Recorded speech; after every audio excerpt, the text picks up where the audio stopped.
از همون اول گفتیم که هیچ مذاکره‌ای نیست.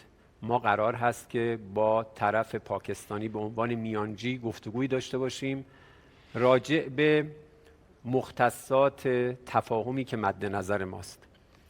و اون تفاهم چیست؟ تفاهم متمرکز هست بر خاتمه جنگ.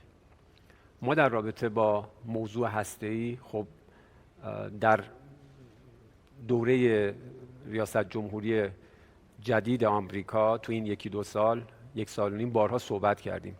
2 بار بعد از صحبت‌های ما در حین صحبت اونها تجاوز نظامی داشتن به ایران. الان هم مشخص هست که جدی نیستند. هم در مورد بحث رفع تحریم، ببینید شما نمیتونید ادعا بکنید که من همه تحریم ها رو بر میدارم، همزمان تحریم ها رو تشدید بکنید، بدتر از اون شما مرتکب دزدی دریایی بشید. مذاکره ما با آمریکا یک مذاکره متعارف و معمول نیست. مذاکره است که یک پیشینه بسیار خونین داره. من الان دیگه حتی نمیتونم بگم که دیوار بی‌اعتمادی، اصلا بحث اعتماد در رابطه با ایران و آمریکا نمیتونیم مطرح بکنیم. باید بگیم سوء ظن شدید، بدگمانی شدید، به خاطر اینکه در حداقل این 1 سال و نیم 2 نوبت در حین مذاکره، در حالی که ما قرار گذاشته بودیم برای اینکه مذاکرات ادامه پیدا بکنه، اینها مرتکب چنین جنایتی شدن. بی سابقه است. بزرگترین تضمین برای اینکه تعهدات متقابل رعایت بشه قدرت شماست.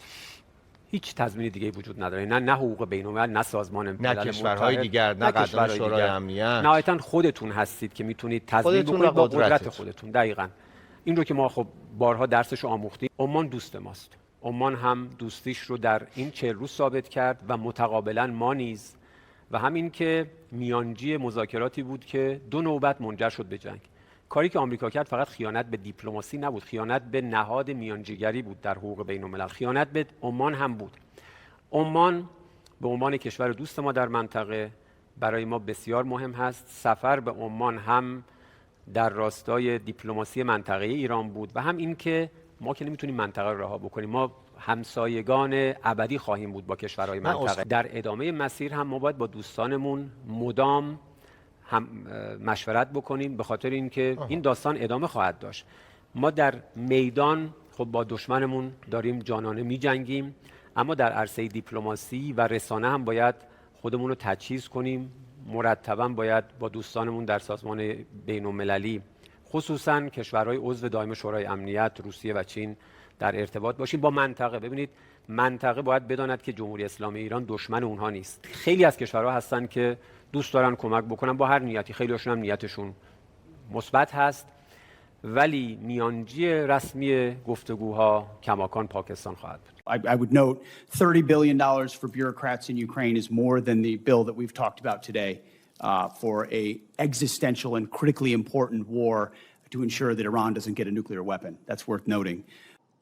Every resource necessary at every echelon is available, legal, intel, and otherwise, to ensure that we minimize at every extent possible civilian casualties. And the suggestion was made that somehow AI might be used without a human in the loop, which is a classic anthropic talking point, which is half of what we talked about previously. There is a human in the loop on decisions that are made, and the suggestion otherwise is to suggest that somehow AI is running targeting. Secretary Hegseth, why are we abandoning Ukraine? Senator, if you would hold that chart back up, Yep. I think that's a beautiful chart. I think that's exactly what we want. We want Europe stepping up and funding and shouldering the burden. They are rich countries worth 20 trillion versus an economy of 2 trillion. Europe can step up, Europe can fund it, and they have through our Pearl Initiative and through our European Command. That's exactly what the American people want to see, is other countries stepping up and funding that. If it's that important to Europe, which I understand why it is, and the incursion of Russia and the bravery of the Ukrainians, then European countries should pay for it, and that's exactly what that chart says, and that's the administration policy. So we don't have any interest in what happens in Ukraine. Is that what you're saying? It's only the Europeans? I'm saying the threat is far closer to rich and capable countries in Europe, and they should step up to lead the charge. And that's why that chart is a good thing to see. They have stepped up, but I think the American people should understand that we've stepped back. In fact, stepped back to the point of abandoning This is a war that never would have happened under President Trump, and he supports ending it through a deal, and he's pursued that. So far, it hasn't happened. I would note $30 billion for bureaucrats in Ukraine is more than the bill that we've talked about today for a existential and critically important war to ensure that Iran doesn't get a nuclear weapon. That's worth noting. I'm also concerned about recent reporting on your own financial dealings with regard to profiting from the war in Iran. The Financial Times reported that your broker tried to buy hundreds of shares in a BlackRock fund invested in defense companies just before the war began.